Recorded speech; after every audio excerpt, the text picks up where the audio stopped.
This video is brought to you by ncix.com. Great technology, selection, and service.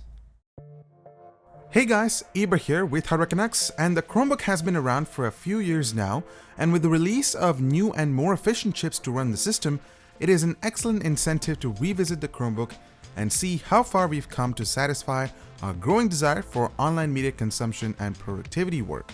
So today we're taking a look at the Acer Chromebook 13 that has finally been launched in Canada, priced at an affordable $400 price point. And while you can find $400 laptops if that's your total budget, the Chromebook in this instance may actually provide better value with overall better experience. The white hard plastic chassis feels surprisingly good with a slim minimalist design that after a while picks up every single dark blemish and signs of wear starts to appear almost immediately. It weighs about 3 pounds, that feels a little heavy for what it is, but it's only 0.7 inches thick. So carrying the Chromebook in my bag was not a problem, plus everyone should appreciate the small power brick, although these need to get down in size. Nvidia joins the game as this is the first Chromebook to host the Tegra K1, a quad-core processor clocked at 2.1 GHz, 4GB of DDR3L SD RAM, a 32GB SSD, and a 13.3-inch 1080p matte display.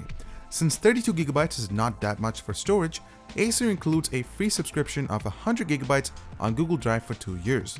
Just note that you'll have to pay monthly after that time period.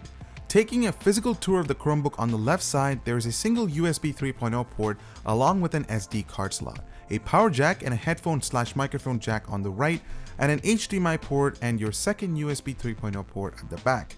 I personally do not like this USB placement at the rear since it might annoy most users when plugging in their USB devices.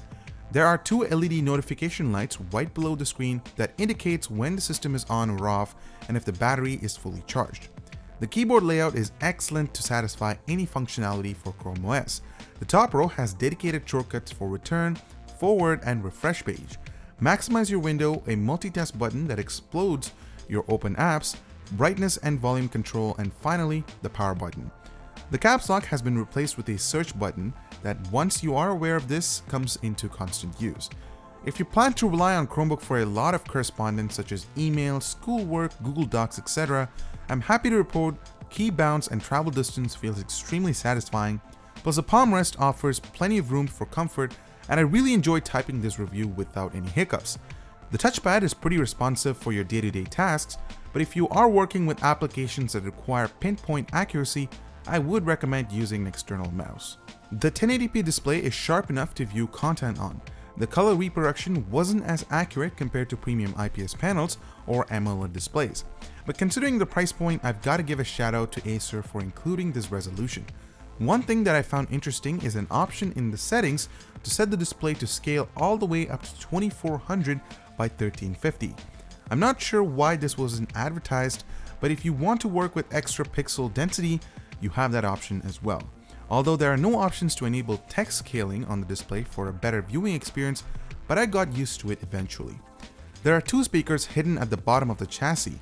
The audio really surprised me for the price. It's clear I didn't notice any distortion with volume at maximum level.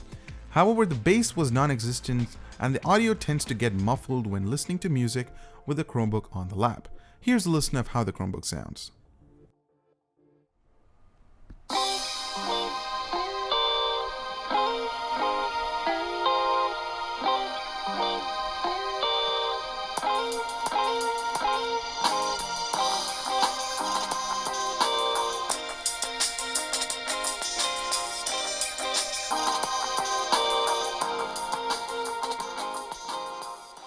The battery life was all over the marketing materials when the Chromebook 13 was released, thanks to the power efficiency of the Tegra K1 chip.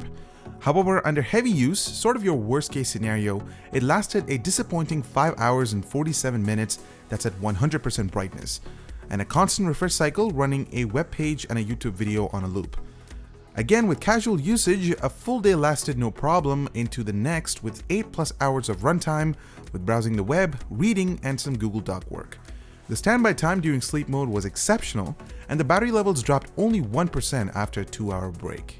The Tegra K1 did keep up pretty well in terms of performance. Streaming HD content and music on the web was not a problem, but I noticed occasional freezing with 15 tabs open on Chrome. so serious multitasking just not might be a positive for the Chromebook. My experience with Chrome OS was surprisingly good.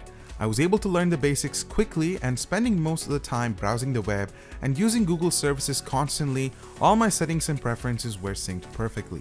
You can use the Chromebook offline, and most of Google's productivity apps like Google Docs, Google Slides, and Google Forms worked fine and synced up when going back online.